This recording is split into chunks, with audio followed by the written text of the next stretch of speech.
vous êtes sur Décideur TV, c'est Lex Inside, votre rendez-vous consacré à l'actualité juridique et à l'actualité du monde du droit. Au programme de ce numéro, on parlera escroquerie en matière de crypto-monnaie, enquête interne en matière d'harcèlement et enfin, on parlera quitter la robe pour le monde de l'entreprise. Pour débuter cette émission, j'ai le plaisir de recevoir Amélie Robin, avocat associé chez Beaubourg Avocat pour parler d'escroquerie en matière de crypto-monnaie. Amélie, bonjour. Bonjour Arnaud. Alors, quelles sont les escroqueries les plus répandues en matière de crypto-monnaie ?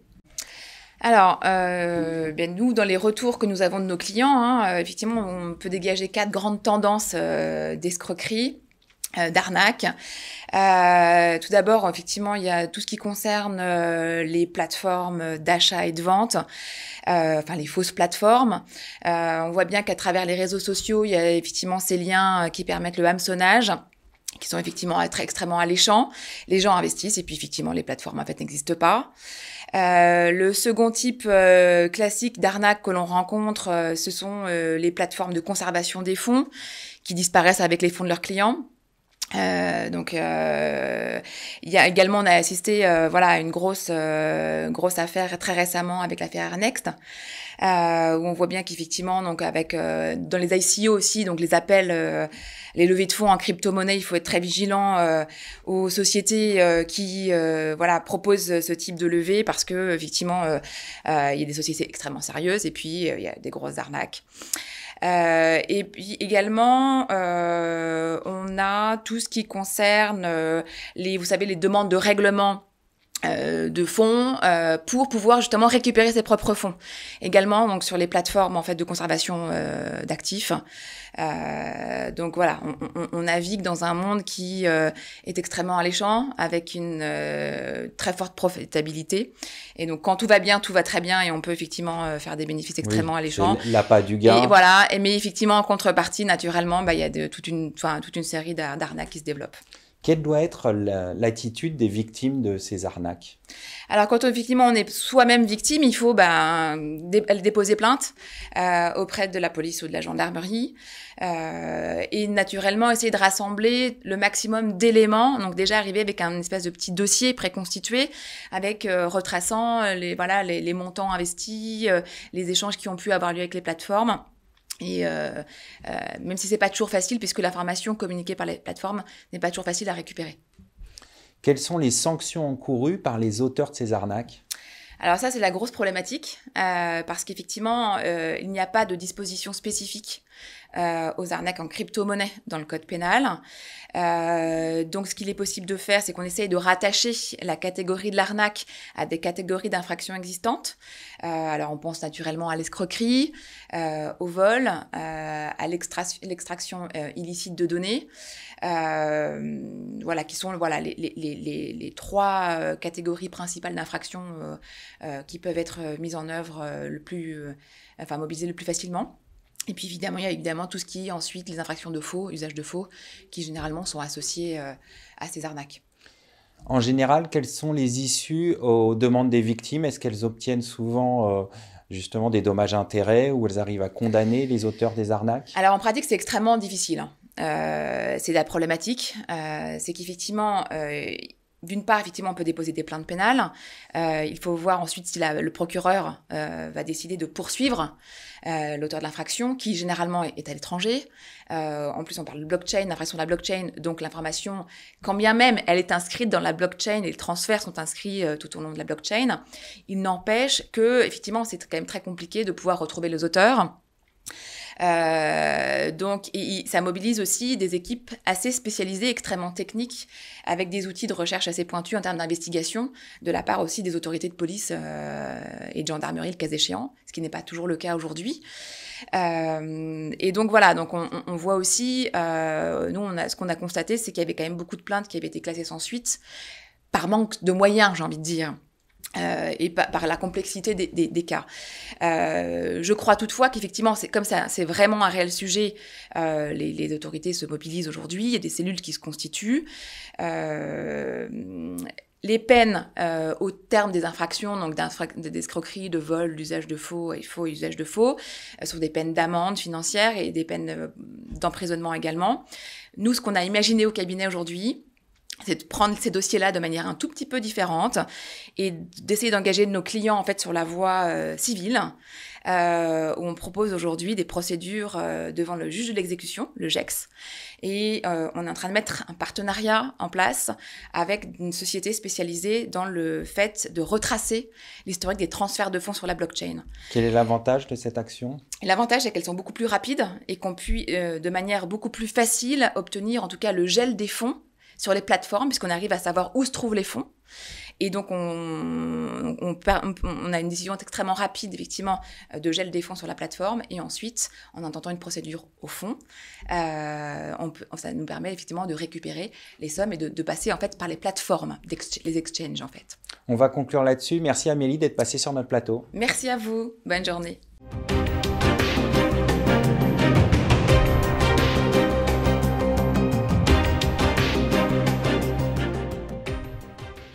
Vous êtes toujours dans Lex Insight, je suis en compagnie de Gilles Rioux, fondateur d'Egidio, spécialisé dans les enquêtes internes en matière de harcèlement. Gilles, bonjour. Bonjour. Pouvez-vous nous expliquer la spécificité d'Egidio ? Oui, volontiers. Egidio, c'est une entreprise que j'ai créée il y a maintenant 1 an, mais c'est en fait le résultat d'un parcours qui a commencé en 2008, quand le procureur du tribunal de grande instance de Marseille m'a demandé de me pencher sur les cas et les plaintes de harcèlement moral, alors que j'étais tout jeune psychologue. On réalise des enquêtes, on est spécialisé sur ce sujet, avec une particularité éthique d'abord, c'est que là où on fait du conseil, on ne fait pas d'enquête, et surtout là où on fait des enquêtes, on ne fait pas de conseil. Donc on a l'intégrité chevillée au corps, c'est le principe de base de ces démarches. Ça veut dire quoi, réaliser des enquêtes internes en matière de harcèlement ? Alors, l'employeur aujourd'hui, les entreprises sont confrontées à la nécessité de réaliser une enquête qui peut être plus ou moins exhaustive quand il y a plainte ou alerte et suspicion de harcèlement moral, sexuel, mais aussi fraude et discrimination. Réaliser une enquête, ça veut dire conduire des investigations qui vont permettre d'élucider la situation, de dire si les faits qualifiés sont ou pas du harcèlement, et de permettre à l'entreprise de prendre les mesures nécessaires, d'abord pour faire cesser, et puis pour remédier, donc faire en sorte que ça n'apparaisse plus ensuite. Donc notre positionnement d'enquête est global, on qualifie les faits, mais on circonstancie aussi dans l'entreprise qu'est-ce qui a permis l'apparition éventuellement de ces comportements de façon systémique pour permettre à l'entreprise de prendre des décisions et d'y remédier. Alors vous travaillez avec des avocats, comment se passe cette collaboration ? Alors, on a travaillé avec des avocats maintenant depuis 6 ans sur un concours de circonstances. On a remporté un marché avec des avocats. On a trouvé que ça fonctionnait très bien. Le croisement du regard juridique, la rigueur de la maîtrise du cadre réglementaire est évidemment essentiel. L'analyse psychologique des déterminants des comportements, qu'ils soient institutionnels, organisationnels ou individuels, est évidemment un facteur déterminant pour comprendre le harcèlement. Et la combinaison des deux, le regard croisé de l'avocat et du psychologue, fonctionne extrêmement bien et très sécurisant pour tout le monde, que ce soit l'entreprise, mais aussi les victimes, ou les plaignants du moins, et les personnes mises en cause. En quoi vraiment est-ce complémentaire d'une approche juridique ? Le harcèlement, c'est un comportement. Et c'est un comportement, contrairement à ce qu'on peut penser, qui n'est pas un bourreau et sa victime, mais qui est un comportement systémique. Il y a un harcèlement dans des groupes qui sont en souffrance, qui n'arrivent pas à trouver de solution, et globalement où on cherche des boucs émissaires. Et donc, si on veut comprendre les déterminants du harcèlement, il faut comprendre la psychologie et la sociologie du groupe, sa dynamique, ses besoins. Qu'est-ce qui fait qu'à un moment, quelqu'un s'est dit « il va falloir que je règle son compte à telle personne parce qu'elle nous empêche de progresser ». La plupart du temps, ce ne sont pas des salauds, ce ne sont pas des pervers, ce sont des gens qui essayent juste de trouver des solutions, mais qui, sous la pression, commencent à glisser, à mettre le doigt dans un engrenage dont ils ont du mal à sortir.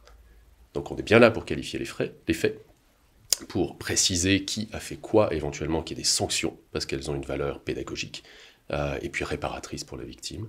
Mais on est aussi là pour comprendre, et permettre de comprendre à la fois à la victime, aux mis en cause, aux témoins, à l'entreprise.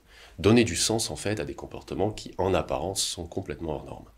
On va conclure là-dessus. Merci Gilles d'être passé sur notre plateau. Avec plaisir.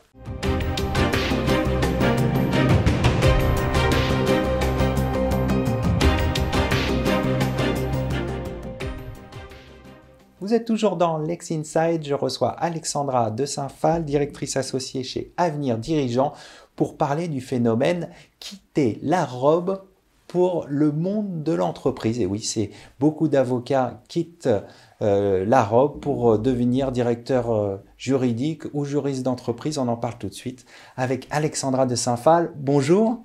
Bonjour Arnaud, merci pour cette invitation. Je suis ravie d'être là. Quelles sont les raisons qui poussent les avocats à rejoindre le monde de l'entreprise? Alors, je crains qu'une des principales raisons soit une mauvaise raison. Qu'il soit une raison qui repose sur une vision erronée du métier de juriste d'entreprise. En entreprise, on ne travaille pas moins et on n'a pas moins de pression. J'invite vraiment les avocats à interroger des directeurs juridiques sur leur quotidien, parce qu'en réalité, en entreprise, on est à flux tendu en permanence. En cabinet d'avocat, parfois, entre deux gros dossiers, vous pouvez avoir une pause. En entreprise, c'est jamais le cas. En ce qui me concerne, moi, j'ai quitté la robe au bout de 7 ans pour des raisons qui étaient tout autres. C'était pour être au cœur du réacteur. Avoir une vision 360 des sujets, pouvoir décider. Parce que c'est vrai que lorsque vous êtes avocat, en réalité, vous émettez des recommandations, vous proposez des solutions à un particulier, une entreprise qui vient vous voir, mais vous n'êtes pas décisionnaire. Le décisionnaire, c'est le client. En entreprise, c'est vous le décisionnaire. Avec les conséquences qui vont avec, c'est qu'un jour, vous voyez le retour de boomerang de la décision que vous avez pu prendre quelques années auparavant.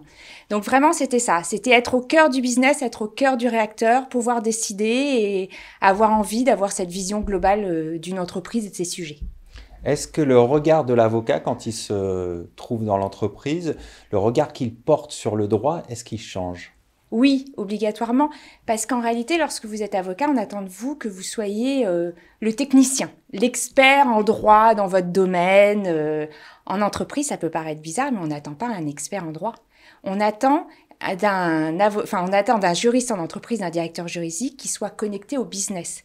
Donc, qui prenne des décisions, mais en prenant de la hauteur sur les textes, en anticipant les risques, mais pas seulement les risques juridiques, aussi les conséquences financières, les conséquences sociales, les conséquences business.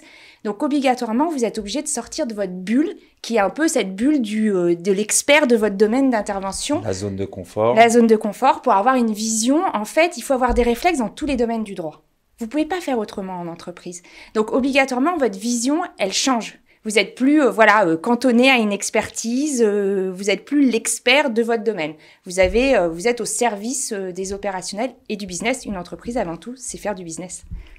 Alors, justement, quand on songe à aller dans le monde de l'entreprise, quelles sont les bonnes pratiques à avoir pour faire le grand saut ? Alors, les bonnes pratiques, je pense que surtout, il faut vraiment se challenger sur ses attentes et ses motivations. Encore une fois, le travailler moins, ça peut pas être un moteur. Moi, je peux entendre une recherche d'équilibre vie pro, vie perso plus importante, mais il faut vraiment challenger à ce moment-là le métier de juriste dans sa globalité et effectivement, est-ce qu'on va obtenir cet équilibre qu'on recherche tellement. Ensuite, moi je pense qu'il faut partir de la base. Pourquoi est-ce que vous aviez choisi ce métier d'avocat ? Qu'est-ce que vous aimez dans la profession d'avocat ? Qu'est-ce que vous n'aimez plus ? Et qu'est-ce que la profession de directeur juridique, juriste en entreprise va vous apporter ? Est-ce que ce que vous aimez faire, vous allez le retrouver ? Et surtout, est-ce que vous allez perdre ce que vous aimez plus faire ? Si c'est pas le cas, déjà, il faut vous challenger. Après, il faut aussi, moi, je pense, beaucoup interroger des gens qui sont en entreprise pour comprendre quel est leur quotidien et voir si effectivement les valeurs que vous souhaitez retrouver dans votre prochain job, vous allez les retrouver à travers la profession de directeur juridique.